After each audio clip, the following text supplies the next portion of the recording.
for, and respect all the creation gives to provide us with life. This includes the land, water, air, fire, animals, plants, and our ancestors. The Anishinaabe peoples have utilized this land for millennia, and we would like to acknowledge their direct descendants, the Mississaugas of the Credit First Nation, as the rightful caretakers and title holders of this land upon which we live, work, and conduct ourselves. We acknowledge our treaty relationship and responsibilities to both the land and these original peoples. We also recognize that this land is rich in pre-contact history and customs, which includes the Anishinaabe and Haudenosaunee, and since European contact has and continues to become home for Indigenous and non-Indigenous peoples. And it is in the spirit and intent of the Dish with One Spoon Wampum Agreement, whereby we will collectively care for and respect the land, water, animals, and each other in the interests of peace and friendship, and for the benefit of not only ourselves, but of our future descendants. A reminder of guidelines that we have for our Zoom calls. So just to remember that we will remain on mute to reduce any distractions for the speaker. If you have any questions throughout the presentation, please feel free to enter those into the chat box, and these will be posed to Gord at the end of the presentation. If for some reason we run out of time to respond to the questions, Gord has generously offered to do so afterwards, and will provide his email address or that of Core's, so that you can reach out to him directly and he can follow up at that point. So please remember to take care of yourself during this call, question ideas and not people, call people in for discussion and not out by pushing them out, considering different ideas and perspectives. I'd like to introduce Gord now to take over the presentation and share what he has with all of you. And he will also invite Janet to participate when her slide comes up. So thank you very much to Gord and Janet for being here. And I hand it over to you, Gord. Wonderful. Thank you. Thank you, Stephanie, and the Halton Environmental Network organization for hosting us today. It's a great opportunity to introduce everyone to Core Burlington and our concerns about the Nelson Aggregate expansion application. My name's Gord Pinard, and I'm a director with Core Burlington. I'm also a 30-year resident of Burlington, and 4 years ago, my wife and I moved to our retirement home on the Escarpment. Next slide, if you would, please.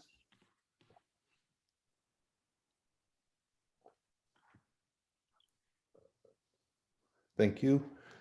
This is our agenda for today. We're going to strive to get through the presentation material in about 40 minutes and then leave the last 20 minutes for questions. But as Stephanie mentioned, if you don't get all of your questions answered, please, my email address will be at the end of the presentation on the last slide, and we welcome any additional questions that you may have. So just please send us an email with those questions. Next slide, please. So we thought a good way to start off this presentation would be with some context to explain our passion for the Burlington Escarpment. I can't think of anybody better than my colleague and longtime Escarpment resident, Janet Turpin Myers. Janet, over to you. Thanks, Gord. Good afternoon and welcome to our Lunch and Learn. I'm a volunteer with Core, and I'm coming to you today live from Burlington's Escarpment. I've lived on the Escarpment for 39 years. That's a very long time to live in one place. If you should ever discover yourself in a similar situation, you'll know what I mean when I say that after 39 years in one spot, you'll find yourself woven into that place, deeply, deeply intertwined with the land, the light, the fragrances, the feel of the air as it changes from season to season. Burlington is a lucky city. It's bounded on both its frontiers with natural beauty. The sweeping blue expanse of Lake Ontario to the south, and the rising living green of the Escarpment to the north. Burlington has always protected its escarpment, prohibiting urbanization here, allowing the farms to continue, the forest to thrive, the animals to survive, and the rural life for the people who have chosen not to live amidst the commotion of the city to continue in relative peacefulness. Over the years, I've seen the urban areas around the escarpment grow, houses and big box stores, office towers and roads. This population densification is an unavoidable consequence of development in the GTHA area, but it reinforces the importance of protecting and preserving the green oasis that is this place, so that city dwellers now and into the future will still have natural spaces in which they might refresh themselves. So what's so special about Burlington's escarpment? Well, there are large tracts of old growth Carolinian forests here that have never been touched, that are as they have always been. These forests are brimming with an extraordinary biodiversity, overflowing with dozens of varieties of ferns, wildflowers, mushrooms, and trees, with mammals, amphibians, reptiles, insects, and birds. In my decades living here, I've seen many species. I've seen herds of white-tailed deer, 30 animals huddled for warmth in the woods on a frigid February morning, with the breath from their exhalations frozen in one wide, low-lying cloud above their heads. I've shivered at the bone-chilling hysteria of huge packs of coyotes yapping past my house on summer nights.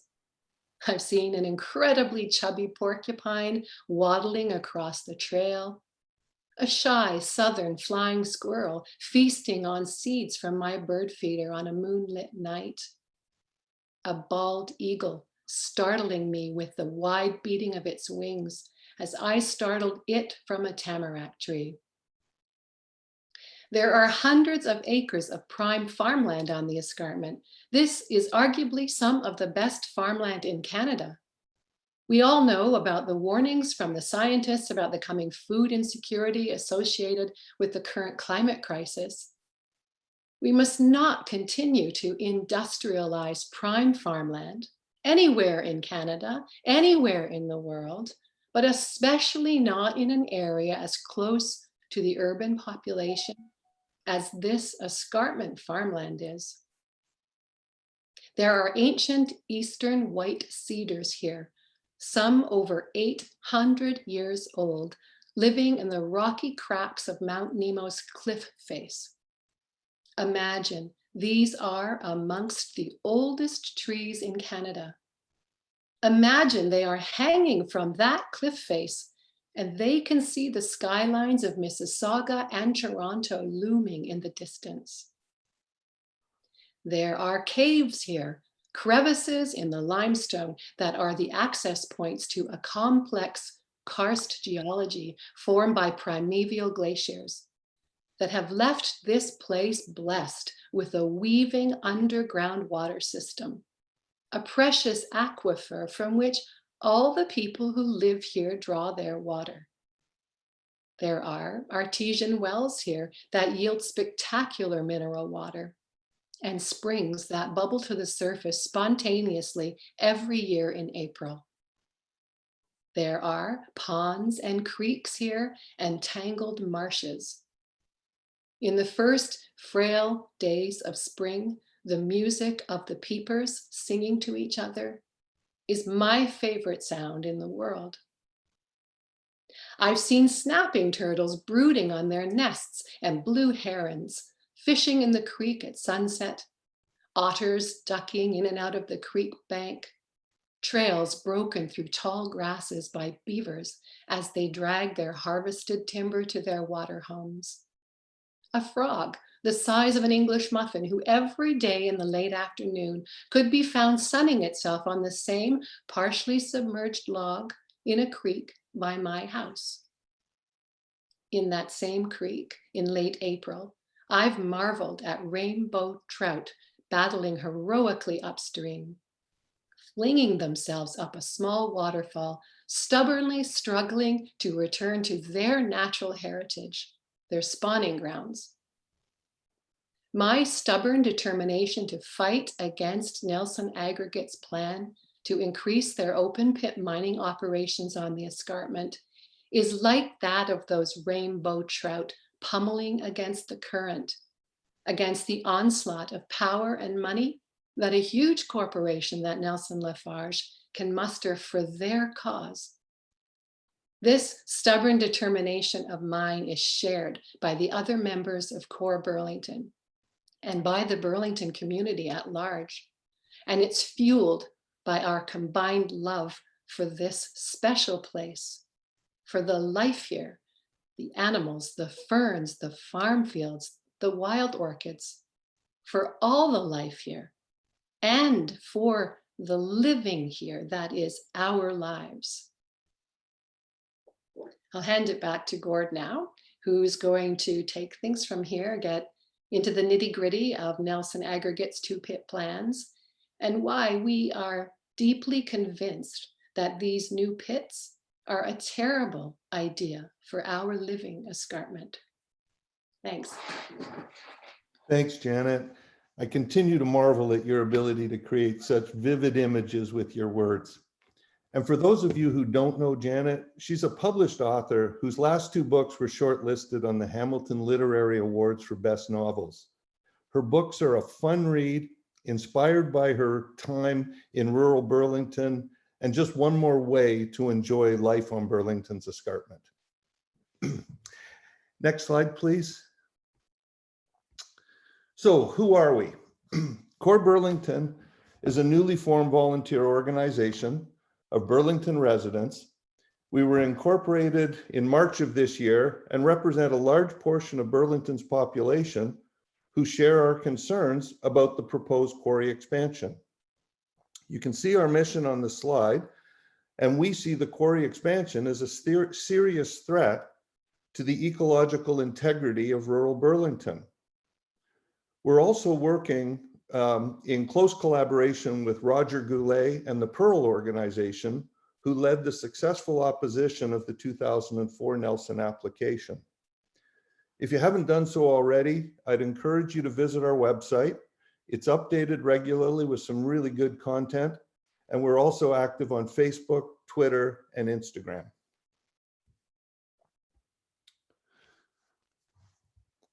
There you go, perfect, thank you.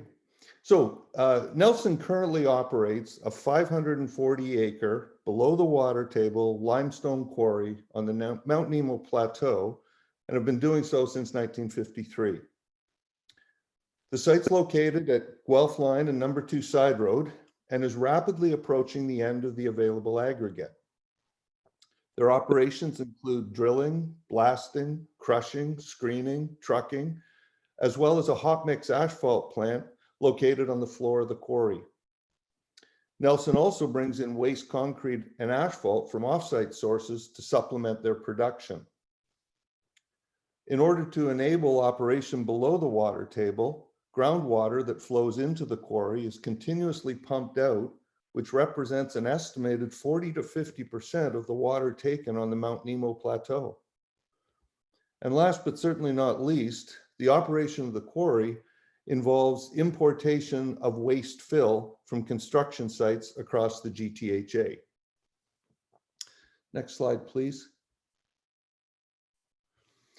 In 2004, Nelson made application for a 200-acre expansion on the south side of number 2 Side Road, represented by the red box you can see in the lower picture. Pearl, Protecting Escarpment Rural Lands, was formed as a community group of volunteers in 2005 in opposition to this expansion. The application was opposed by the City of Burlington, the Region of Halton, Conservation Halton, and the Niagara Escarpment Commission. And ultimately, in 2012, the application was unanimously rejected by the Joint Board.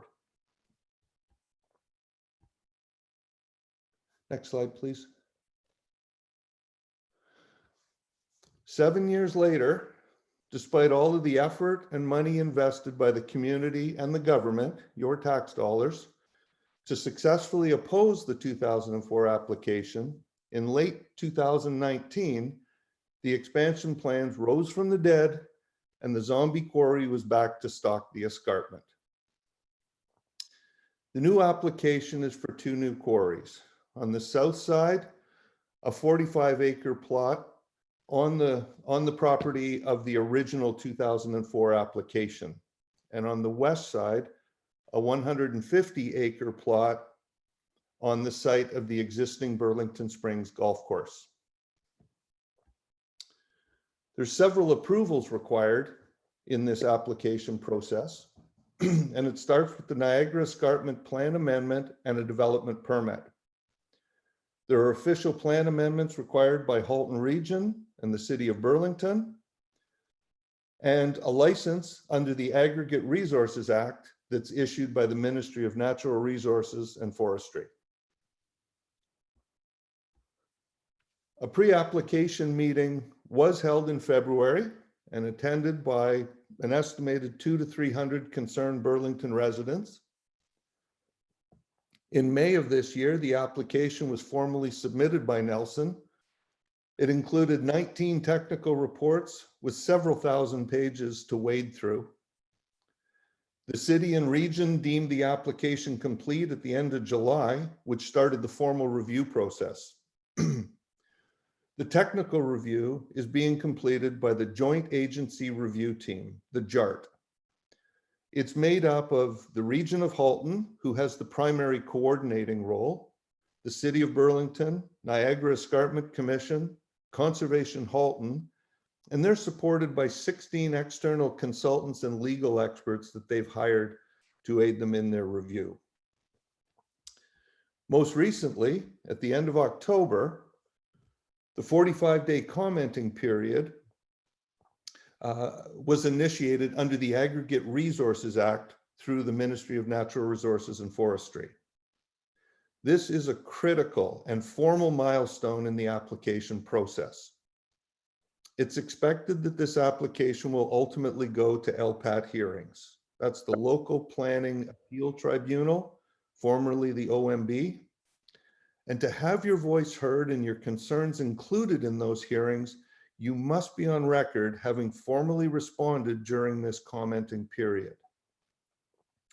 If you haven't done so already, please send a letter to MNRF and Nelson with your concerns. If you need any help in writing that letter or direction on where to send the letters to, please go to our website. There's lots of material there to help guide you through that process. But most importantly, the deadline is not movable. December the 14th, the letters must be registered. Next slide, please. As you can imagine, the return of the zombie quarry and the new application creates a lot of questions and concerns. It stirs up a lot of emotion and generates a lot of work for all of the stakeholders involved. As I mentioned earlier, Core Burlington has established a robust website and a strong social media presence. And not surprisingly, the response from the community has been really wonderful. 450 email subscribers, 3,100 unique visitors to our website, 800 social media followers. We've had 170 lawn signs requested and posted. 300 letters of opposition have been sent to date, and $60,000 raised to support our legal and technical expenses.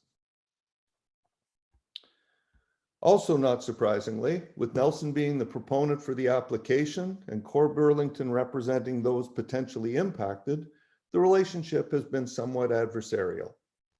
Nelson is a large organization with significant resources, money, experts, lawyers, and such, and highly motivated to have their application approved. That's understandable. Unfortunately, the transparency that they promised has not materialized, and they have instructed us that all Core Burlington questions moving forward be directed through their legal counsel.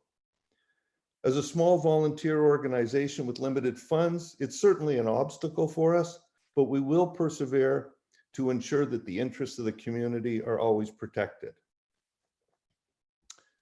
The city and region have been very clear on their plans for an objective, fact-based assessment of the application. Because of the multi-jurisdictional nature of the review process, the process is really complicated. but we've been very pleased with the effort to solicit process-related input and the associated communication we've received in turn. In terms of the province, we're encouraged by the response of Premier Ford and MPP Parm Gill when asked about the Campbellville Quarry back in July. Premier Ford affirmed his governance for the people approach and said, "We are going to make sure it doesn't happen one way or another." That application in Campbellville is further along the review process, but there is a lot for us to learn from the work that they have done so far. And last but not least is COVID-19. Like every other organization, Core Burlington's been impacted by the restrictions in place to stem the spread of COVID-19. But like everyone else, we're learning to adapt and find alternate ways to communicate and raise funds. We continue to be pleasantly surprised at how innovative and generous people in our community are. Next slide, please. So let's talk about some of our key issues and concerns, and we'll start with air quality. The two key areas of concern on air quality are threats to human health and deficiencies in the air modeling. Let's start with the threats to human health. We don't believe that all the contaminants with serious health risks were assessed. As an example, specific minerals in the limestone dust, like calcium carbonate, should have been used in the modeling, which have a lower threshold than the general gravel dust that was actually used. Emission exceedances of benzopyrene were identified, but the health impacts were not assessed. This needs to be done. There were also no health impact assessments conducted for diesel particulate matter that's associated with the truck emissions, and fine particulate matter, also known as PM 2.5, associated with the dust carried out of the quarry by the trucks and the routine quarry operations like drilling, blasting, and the processing. Both of these are known to be very serious health hazards and need to be assessed. The other major area of concern in air emission modeling, is the air emission modeling.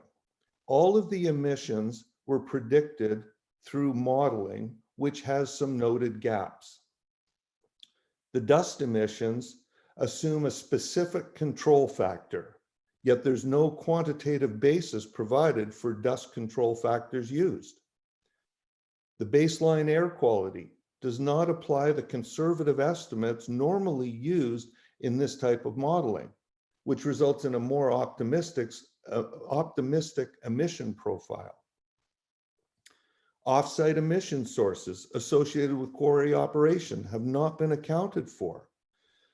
The truck traffic associated with this quarry is huge.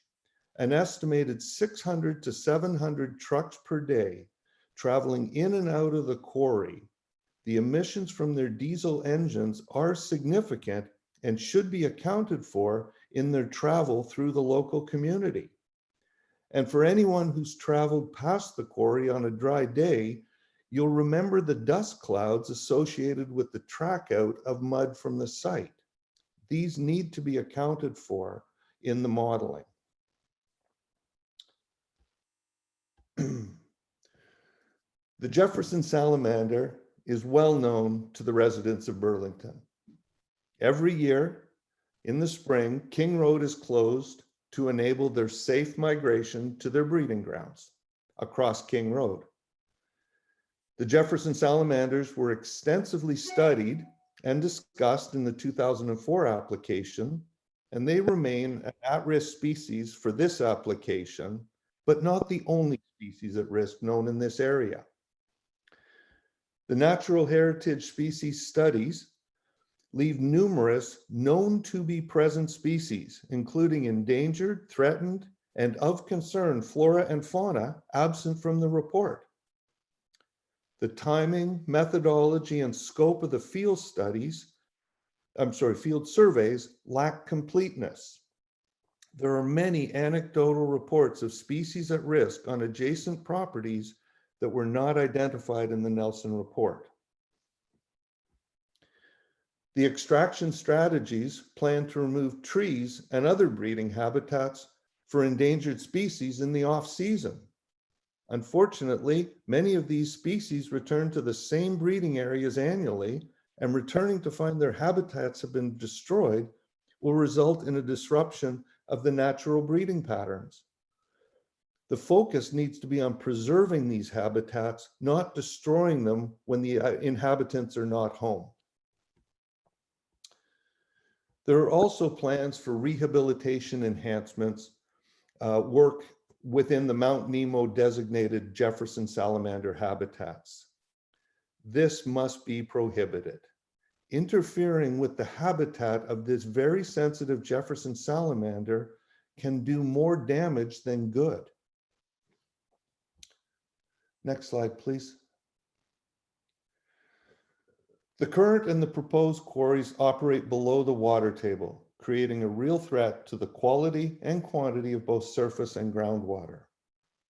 The application reports identify an average of 200 trucks per day of waste fill imported from construction sites across the GTHA, and a further 159 trucks of recycled material, asphalt and concrete. Nelson acknowledges that it's not practical to test every truck, but they do have a procedure to randomly spot check incoming trucks of waste fill. Nelson also acknowledges that their testing does from time to time identify non-compliant loads. The real question is how many non-compliant loads do they miss because of the nature of the random testing program? Any contamination brought onto the site has the potential to migrate into the groundwater, threatening the safety of local drinking water supply and or being pumped off-site and threatening the species that depend on the local surface water systems. Because the quarry operates below the water table, continuous dewatering is required. And this presents a real threat to the water levels in the local aquifer and potential impacts to the availability of well water for the local residents. Once the extraction ends and the quarry is finished, Nelson will stop the dewatering operation and allow the quarry to fill with water. That's the current rehabilitation plan. This should help reduce the threat to well water availability, but stopping the pumping of water to the surrounding natural environment will impact wetlands, fish habitats, and water courses that depend on this water. It's an unintended dependency created through the original quarry approval and a mistake we don't want to make again. Next slide, please.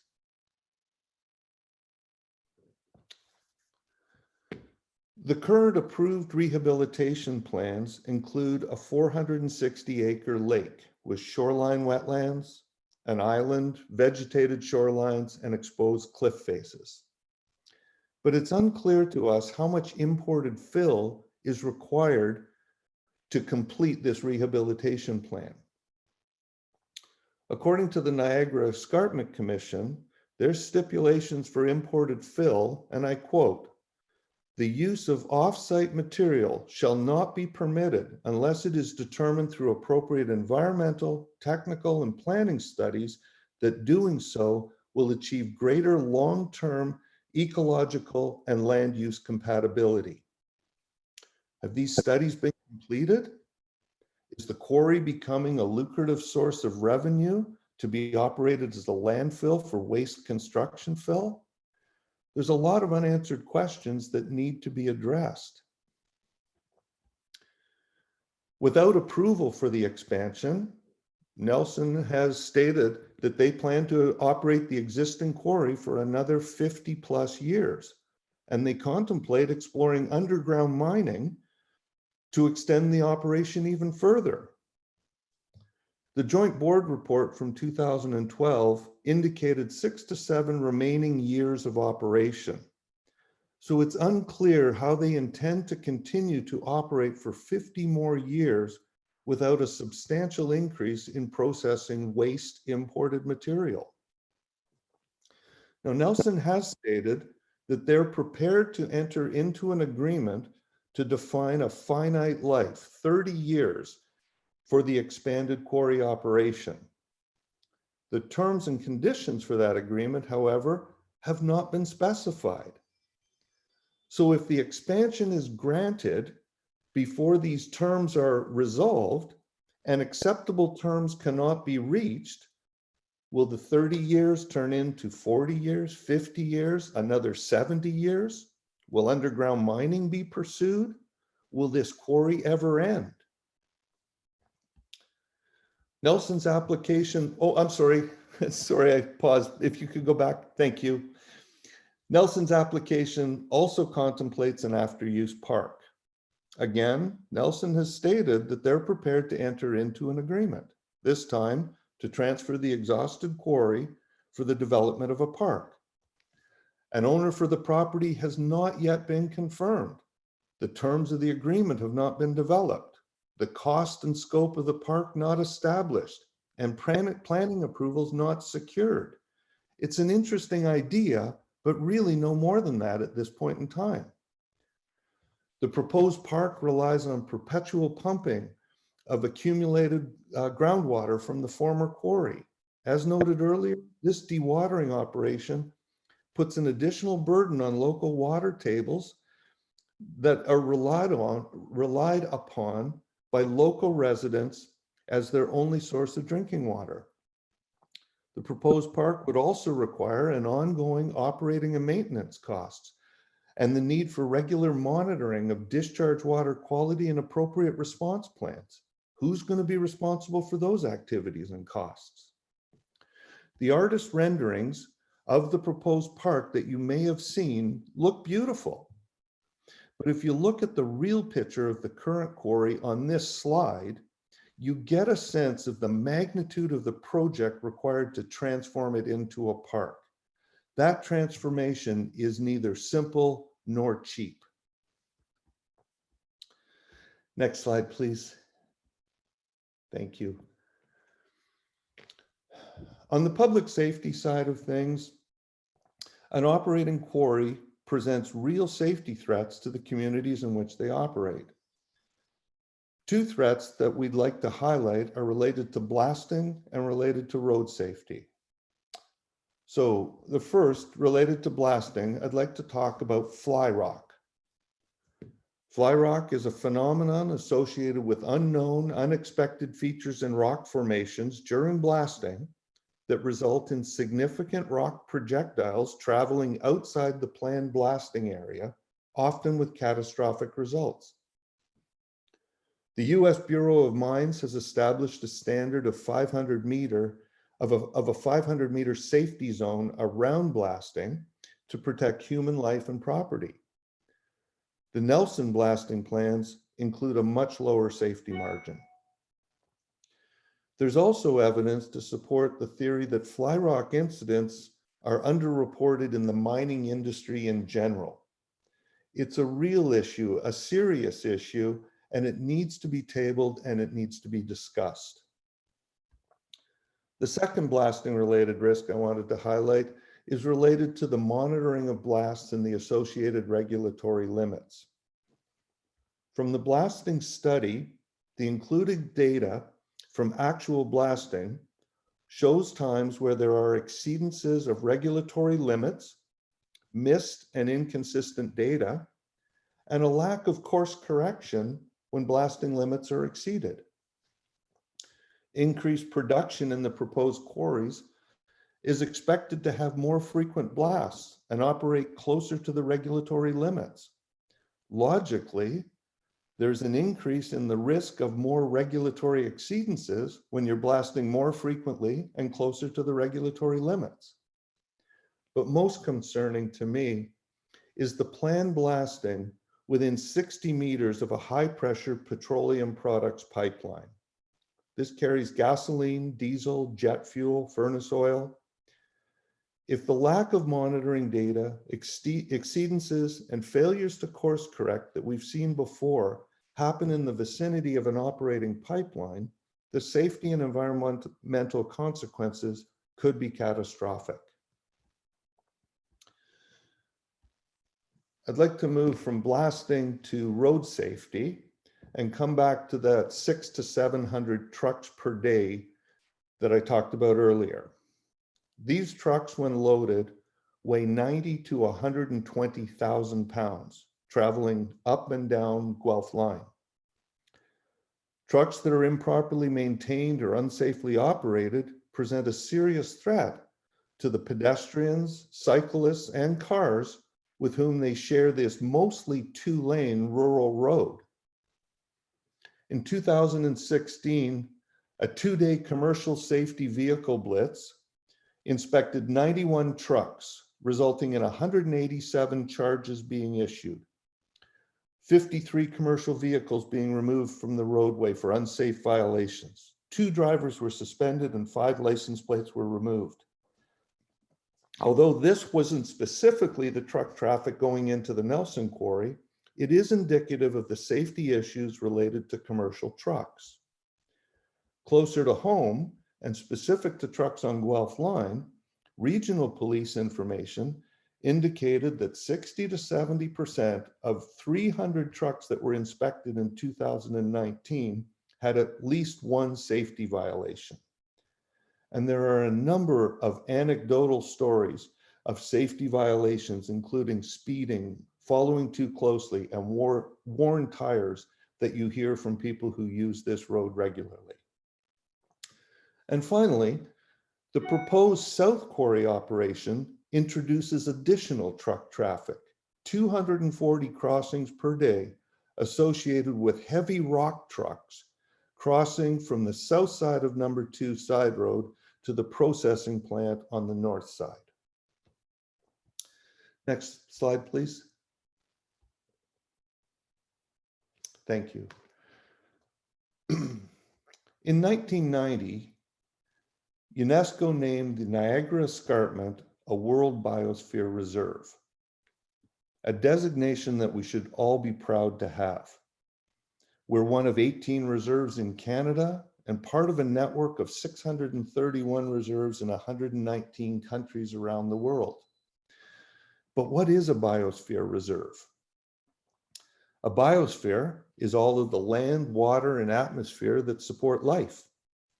A biosphere reserve is an international designation of recognition from UNESCO for an area in the world which is deemed to demonstrate, and I emphasize demonstrate, a balanced relationship between humans and the biosphere.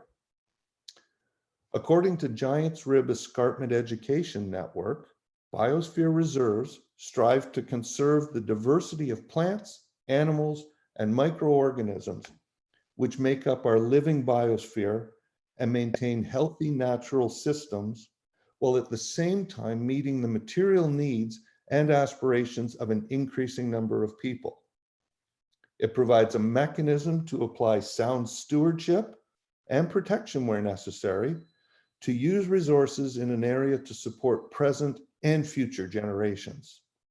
And in our case, it also serves to it also conserves the province of Ontario's natural and social capital by protecting prime agricultural lands, forests, wetlands, heritage properties, and recreational spaces.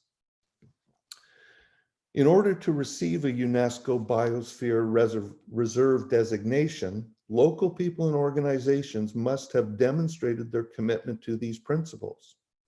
We should be proud of our historical successes and the recognition of those successes. And as such, we won't betray our role as stewards of the ecosystem moving forward. Perfect timing, thank you. So the approval process. It is a complex review process, and there are a number of stakeholders in the process. The graphic on the right, which you probably can't read the details of, is a summary of the major milestones in the process, the timelines, the deliverables, and the key stakeholders. It is available on the City of Burlington website if you're interested in reviewing it in more detail. We talked earlier about the approvals required and the role of the Niagara Escarpment Commission, the City of Burlington, the Region of Halton, and the Ministry of Natural Resources and Forestry in those approvals. We also talked about the JART that provides the technical review to each of the approvers in support of their decision. In the event any of the approvals are not granted, the Local Planning Appeal Tribunal and the Environmental Review Tribunal become the mechanism of appeal for the proponents. The process is expected to be a long one. The JART technical review is expected to be completed sometime in late 21 or early 22, followed by staff reports to councils and the commission in late 22 or early 23, and sometime in mid 23, decisions by all of the approvers. In the event that the review goes to appeal tribunals, that would likely be in 2024. So they're all estimated timelines at this point. So it's something that we have to keep our eye on and monitor the progress moving forward. But if you recall, the 2004 application took 8 years to resolve. There's also a number of formal opportunities for public consultation. They include statutory public meetings, the responses from Nelson to the individual objections or concerns submitted as part of the ARA commenting process that I spoke of earlier, and a comment period on the final recommendations by the city and the region. And less formally, we've spoken to JART, City Council, Regional Council, and the Niagara Escarpment Commission, who all confirm a willingness to receive relevant public input at any time through the process. Don't hesitate to ask questions and share your concerns. They are listening.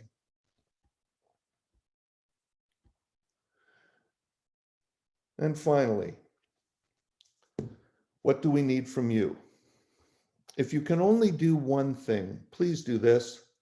Write that critical opposition letter to the Ministry of Natural Resources and Forestry. The deadline is December the 14th, and that's not movable. If you need assistance, please visit our website. There are instructions and ideas for content. If you have a little more capacity to support us, then we ask you to subscribe to Core Burlington, where you'll get regular updates and information about our support needs. We have more letters that need to be written. We're expecting a request for formal comments from the Niagara Escarpment Commission anytime, and that will trigger a 60-day response window. And we always have a need for volunteers and donors. Thank you so much, everybody, for taking the time to join us today. And I'd like to open things up for questions, and I'll do my best to answer them. Thank you, Gord. You are a wealth of information. That's fantastic. Thank you so much. I do have a couple of questions that have come through the chat box, so I will find the first one here. Just one second.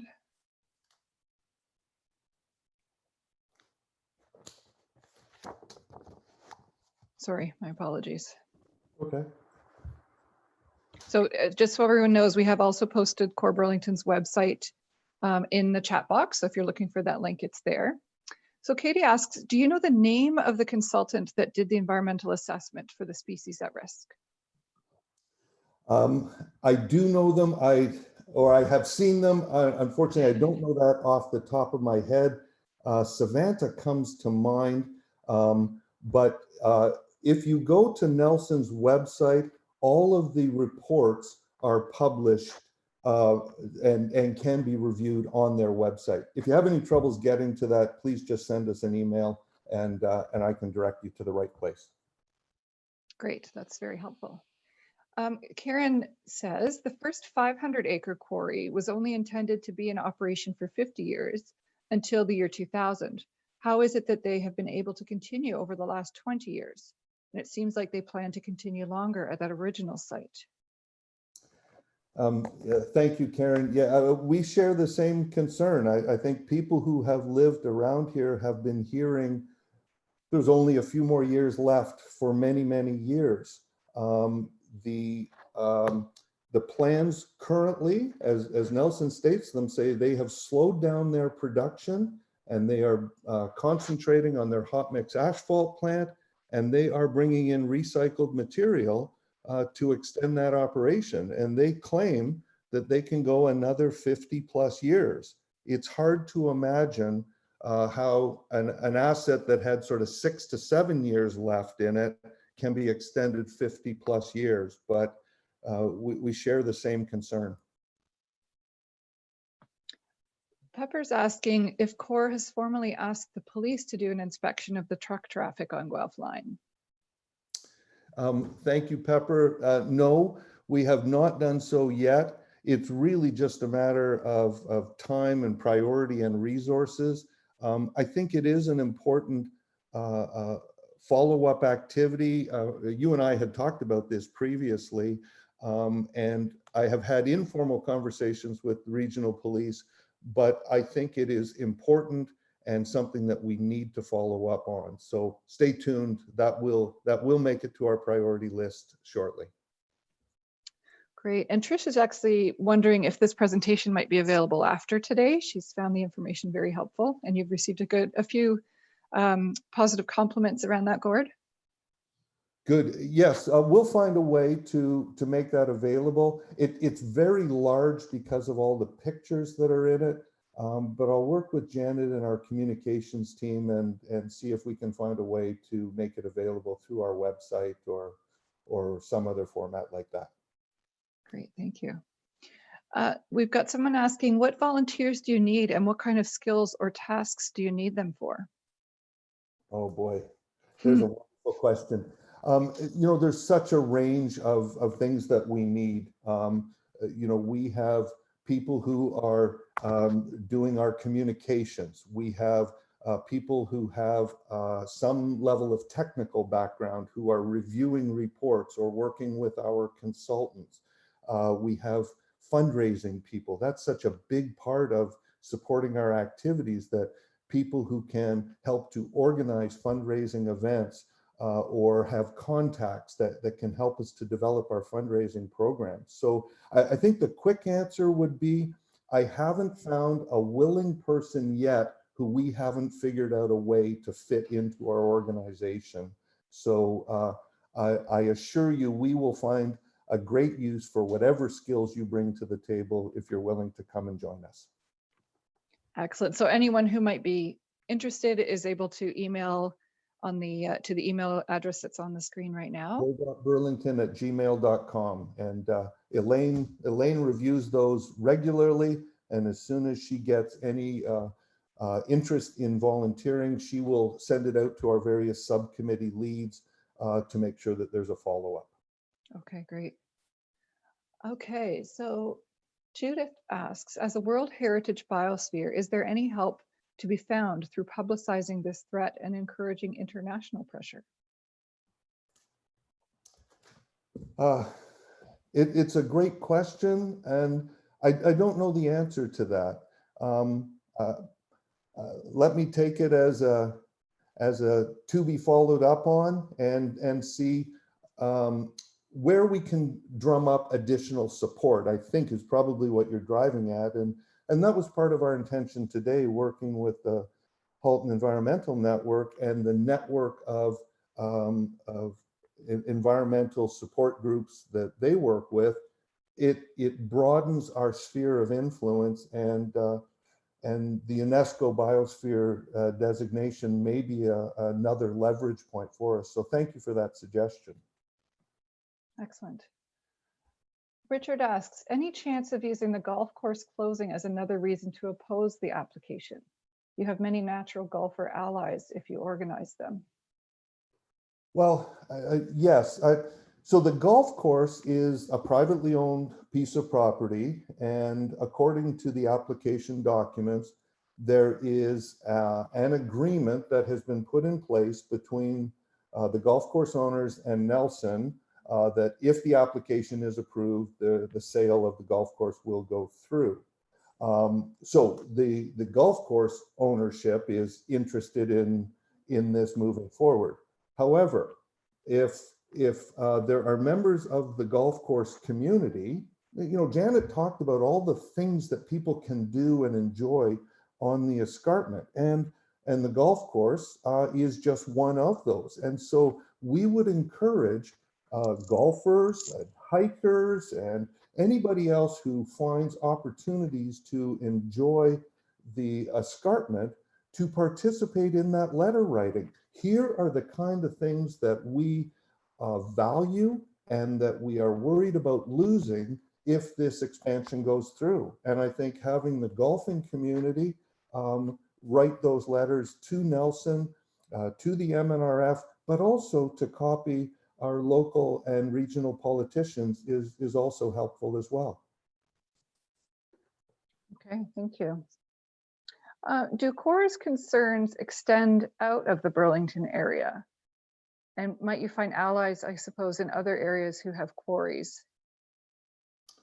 I'm not sure if I completely understand the question, but if the question is asking, are there, because of other quarry developments, there's 70 licensed quarries in the Halton area. I can tell you there's organizations like Gravel Watch who help to unite those organizations to share learnings, experiences, and knowledge. There is the Action Milton Group, which is the Campbellville quarry, who Core Burlington participates regularly in their meetings to learn from the progress that they're making, to leverage the contacts that they've made and the commitments that have been made to them. So I hope that's answering the question, but yes, there is a network of communities and quarry centric operations that band together and share information and knowledge. Excellent. Okay, there don't appear to be any other questions at this point.